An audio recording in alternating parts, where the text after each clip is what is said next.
Mr. President, I rise today to discuss facts and fiction. Recently, Fox News reporter Peter Doocy asked White House Press Secretary Jen Psaki about a Biden administration official's claim that Republicans have defunded the police by not voting to pass Biden's wasteful $1.9 trillion stimulus bill. Ms. Psaki doubled down on the idea that it is Republicans and not Democrats who want to defund the police. When a White House press secretary gives a press briefing, you expect some spin. You expect some verbal bobbing and weaving if the topic is unflattering to the administration. But when Jen Psaki tried to blame Republicans for defunding the police, it wasn't spin. It was horse manure. It was gaslighting.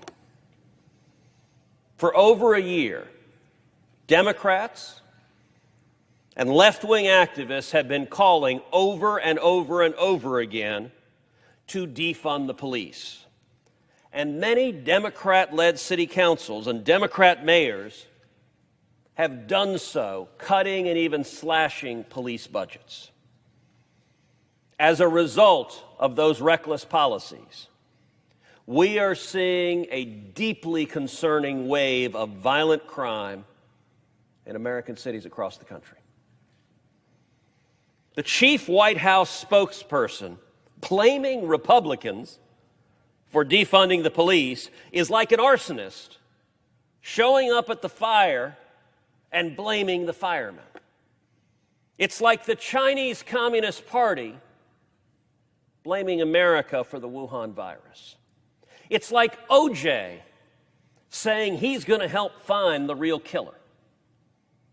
It's absurd, it's ridiculous, and Democrats know it. Let's look at the facts.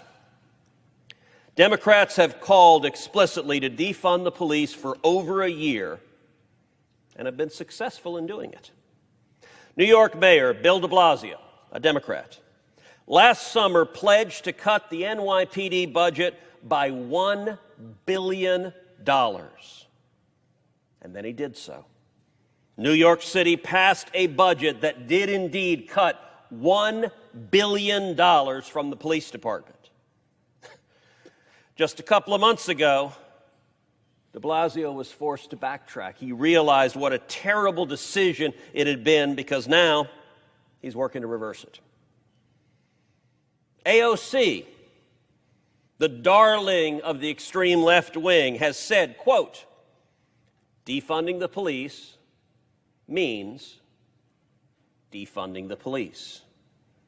And, quote, the fight to defund the police continues.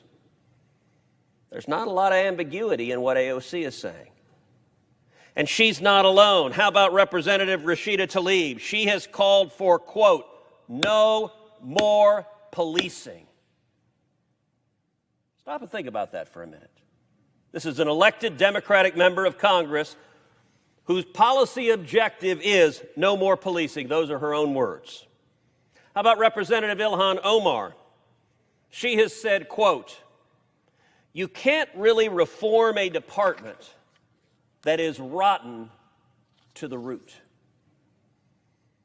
An elected Democratic member of Congress describing police departments as rotten to the root. Again, those are her words.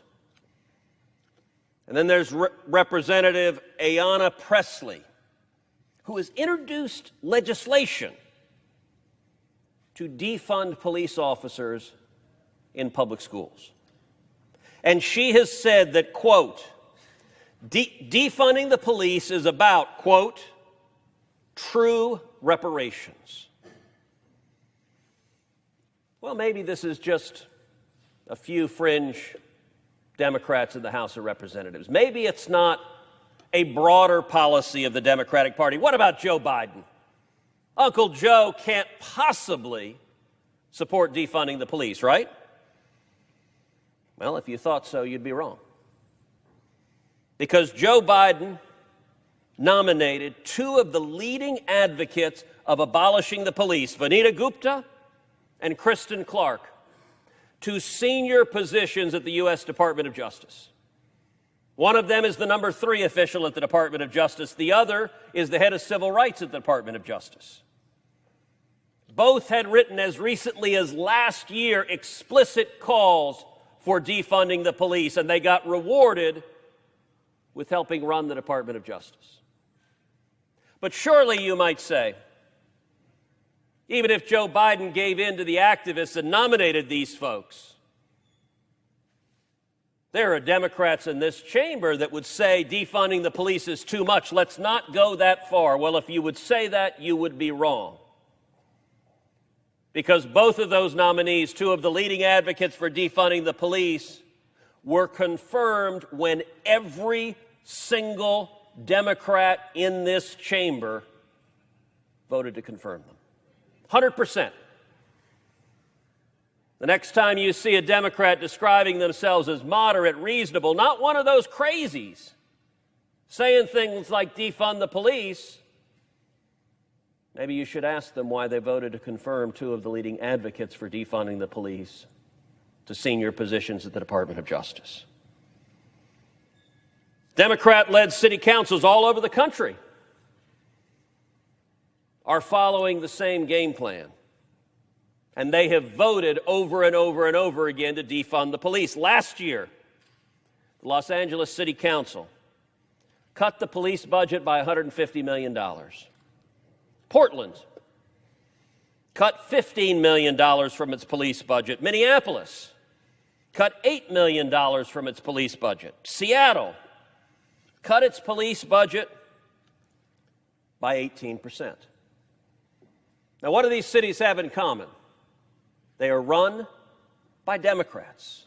It is Democrat politicians who are slashing police budgets. And what have the results been? Well, sadly, these Democrat-led cities are reaping what they sowed. Crime rates are skyrocketing. The New York Times, hardly a right-wing outfit, the New York Times has reported that homicides in Los Angeles increased 36%. That homicides have increased in Portland more than 82%. And that homicides in Minneapolis increased nearly 72% last year. And by all appearances, these homicide spikes will continue throughout this year. Just a few weeks ago, Democrats demonstrating that they couldn't learn from the tragic failure of other cities that had slashed the police and seen homicides skyrocket. What did they do in Oakland, California? The city council voted to cut over $18 million from the police department. And Oakland has already seen a 90% increase in homicides over last year. The New York Times has also reported data showing that in 2020, homicide rates increased more than 30% in big cities. And so far, they're increasing again this year. According to The Guardian, some preliminary data show that there were 4,000 more murders in 2020 than there were in 2019. 4,000 men, women, and children that would be living, breathing, living their lives, raising their kids, contributing to the diverse tapestry of our nation if it were not for the radicals slashing police budgets because of extreme ideological commitments and unleashing these crime waves.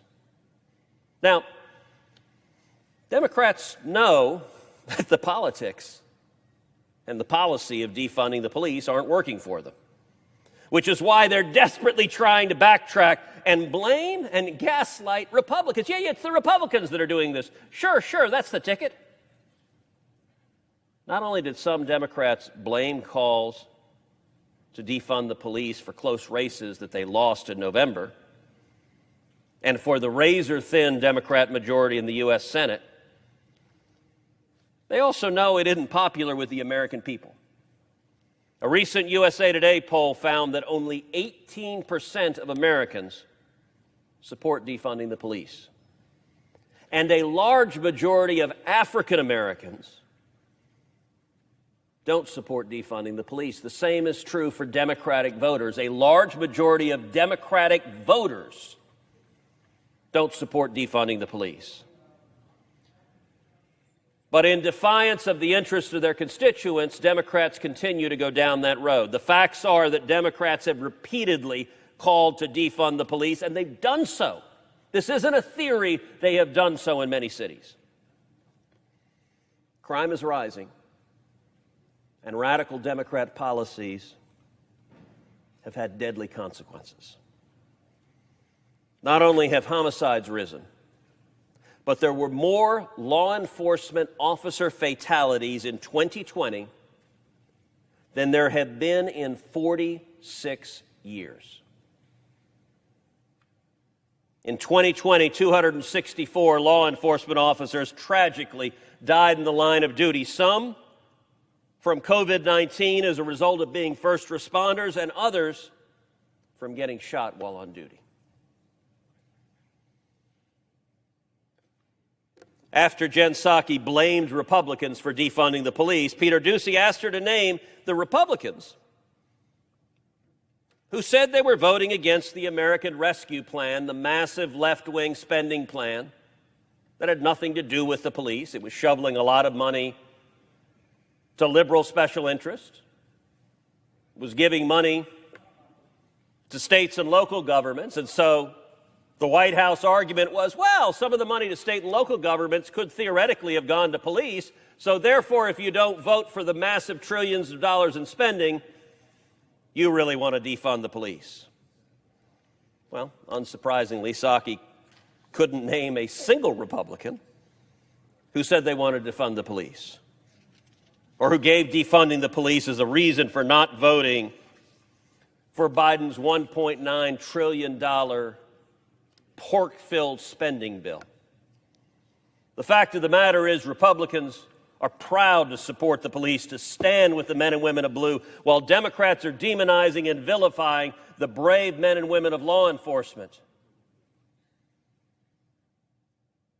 And I want to say thank you to every law enforcement officer in this country, on the federal level, on the state and local level. Thank you for answering the call each day, putting on the uniform, wearing the badge, and risking your life to keep us safe.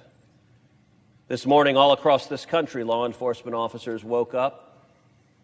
They kissed their husband or wife goodbye. They kissed their kids goodbye, and they went out to defend our communities, and they did so not knowing if they would come home that night. We are proud to stand with the men and women of our police departments. And when it comes to facts and fiction, it is a cynical and calculated